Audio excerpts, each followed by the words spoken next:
자, 우리 바꿔볼게요. 근데 제목부터 세상에 심각하고 진짜 이게 뭐예요, 김묘성 기자님? 네, 이 내용을 보고 들으면서 제 눈과 귀를 의심했습니다. 서울의 한 기초단체 구의원이 30대 남성입니다.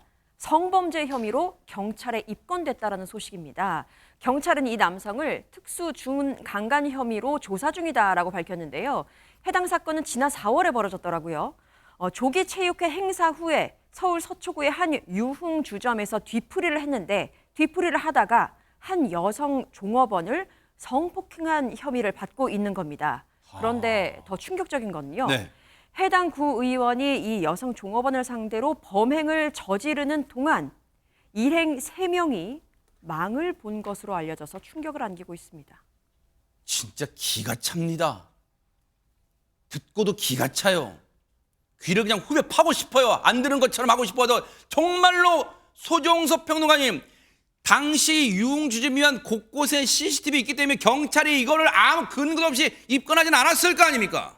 그렇죠. 여러 가지가 이제 확실하게 밝혀졌으니까 그거에 따라서 진행이 됐고 이 당일 일어난 게 총선 당일이에요. 그날 당일인데 본인은 시시했던 거예요.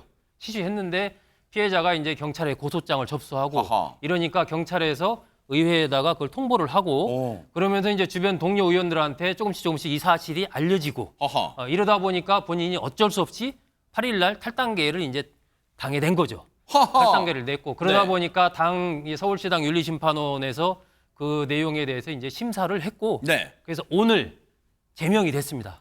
제명이 됐어요. 제명이 네. 돼서 이제 5년간 뭐 복당이 불가능하게 됐는데 네. 이게 뭐 정치 활동 이런 문제를 떠나서 그건 당연히 못 하는 거죠.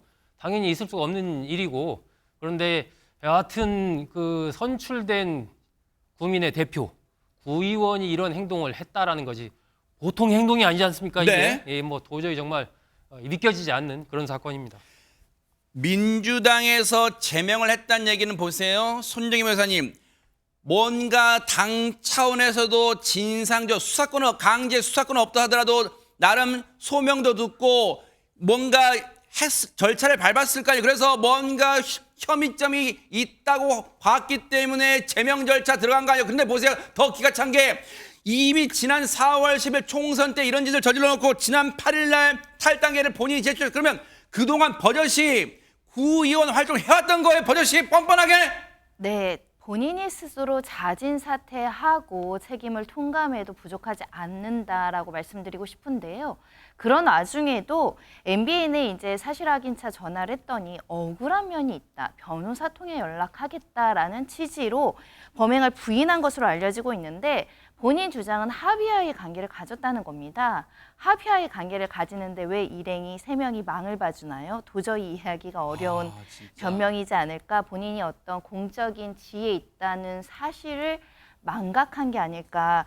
나아가서는 특수 중강간죄라는 것은요. 특수는 여러 명이 합동해서 성범죄를 했기 때문에 특수가 붙은 것이고 중강간은 술에 취하게 하거나 술에 취한 상태를 이용해서 이렇게 성범죄를 했다라는 것이기 때문에 일반인으로서도 굉장히 엄중한 죄질인데 이 공적인 어떤 그 구에서 활동하던 정치인이라는 게 굉장히 놀랐고요. 경찰에서 어제 구속영장 신청했습니다. 아, 그래요? 그러니까 어느 정도 범죄도 소명되고 구속영장을 신청할 정도로 범죄의 중대성도 인정된다라고 본 것 같습니다. 억울한 면이 있다고 생각하면 그걸 언론 플레이를 할 거 아니라 일단 영장 실질 심사부터 있을 거예요. 그 판사님 앞에 가서 그 억울한 면이 있다고 한번 읊어봐요. 그 판사님이 어떻게 판단할지 똑똑히 지켜보도록 하겠습니다.